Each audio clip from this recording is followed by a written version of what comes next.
কি আর কমুক বন্ধুগণ, দুঃখের কথা এই বয়সে নাতিদের আকিকা মুসলমানের যত যা আছে সব খেয়ে ফেলতেছি। বয়স হইতে হইতে মনে হয় আর কোনো বিয়েও থাকবে না, আকিকা মুসলমানের কোনো অনুষ্ঠানও থাকবে না। হ্যালো এভরিওয়ান, আসসালামু আলাইকুম। সবার কি অবস্থা? আশা করছি সবাই অনেক বেশি ভালো আছে। আজকে আবারও চলে যাচ্ছি নাতির আকিকার অনুষ্ঠানে। মাশাআল্লাহ, আলহামদুলিল্লাহ, আমার অনেকগুলা নাতি নাতনি আছে। মাশাআল্লাহ মাশাআল্লাহ, সবাই কিন্তু অবশ্যই মাশাআল্লাহ বলবেন। গত মনে হয় 2 মাসও হয় নাই, আর একটা অনুষ্ঠানে গেছিলাম, নাতির মুসলমানের অনুষ্ঠানে গেছিলাম। ওইটাও খুব ভালোভাবে একদম এনজয় করছি। এখন 2 মাস পুরাইতে না পুরাইতে আরেকটা নাতি হয়েছে, তার আকিকার আজকে একদম সুন্দরভাবে মানে বিরাট আকার আয়োজন করতেছে ওনারা। তো যেতে তো হবে, নাতি বলে কথা। আর এই দেখেন, এখানে আমার একটা ছোট্ট কিউট নাতি, তার সাথে আপনাদের আগেও পরিচয় অনেকবার হয়েছে।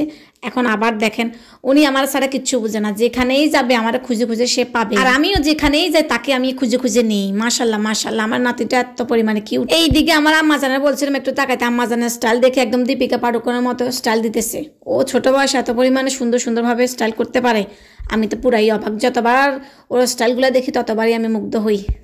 আর এইখানে আমরা যখন নাতিদের বাড়িতে আসছি তখন আমাদেরকে অনেকগুলো নাস্তা দিল। আমরা সবাই মিলে খেয়ে দিয়ে একদম বসে আছে, যে যার মতো করে এনজয় করতেছি। অনেক দিন পরে আবার সবার সাথে সবার দেখা, খুব মজা করতেছিলাম। আসলে এরকম ঘরোয়া অনুষ্ঠানগুলো হইলে অনেককেই দেখা যায়, সবাইকে একসাথে একদম বিয়ে বাড়ির মতো হয়েছে একটা ব্যাপার। সচরাচর এইসব নাম রাখার আকিকার অনুষ্ঠানগুলো একদম ছোট হয়, যে যার মতো করে আর কি, যার যার সামর্থ্য অনুযায়ী। বাট মাঝে মাঝে অনেকে টাকা থাকা সত্ত্বেও বা ইচ্ছে থাকলেও করা হয় না।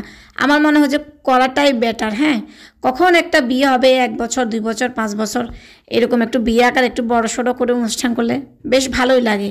জীবনটা তো খুব ছোট, তো আমি মনে করি জীবনে যতদিন বাঁচবো খুব এনজয় করে সবার সাথে মিলেমিশে ভালোবেসে বাঁচাটাই বেটার।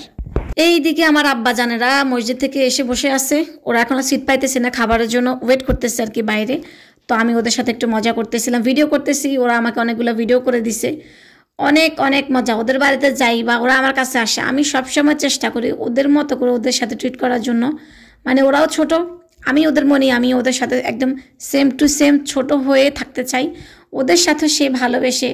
তো আমার সাথে ওরা যখনই থাকে আমি নিজেও ফিল করি যে ওরা খুব আনন্দে থাকে, বা আমি ওদের সাথে যখনই থাকি আমি ওদের সাথে খুব ভালোভাবে আনন্দে বাঁচি, আনন্দে থাকি। এখন আমাদের পক্ষ থেকে সবার খাওয়া দাওয়া শেষ। কারেন্ট তো ঘরে নাই, এত পরিমাণে গরম। তো আমাদেরকে বাইরে এখানে বসতে দেওয়া হয়েছে চেয়ারে, সবাই মিলে আরও মানে একদম জমজমাট গল্প হয়েছিল। অনেকক্ষণ থেকে আমরা এখানে বসে আছি, একটু বাতাসও আসতেছিল। যাই হোক, কি বলবো, আজকে দিনটা ভীষণ ভালো গেছে। আলহামদুলিল্লাহ।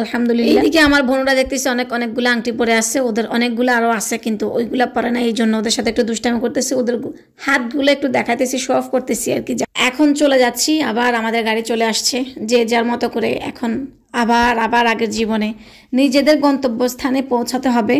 আমার বারবার মনে হচ্ছিল, যদি জীবনটা এখানে থেমে যেত, এই পথটা যদি শেষ না হতো, সবাই মিলে অনেকক্ষণ আরও মজা করা যেত। তো আজকের ভিডিওটা আমার এখানে শেষ। সবাই ভালো থাকবেন। আসসালামু আলাইকুম।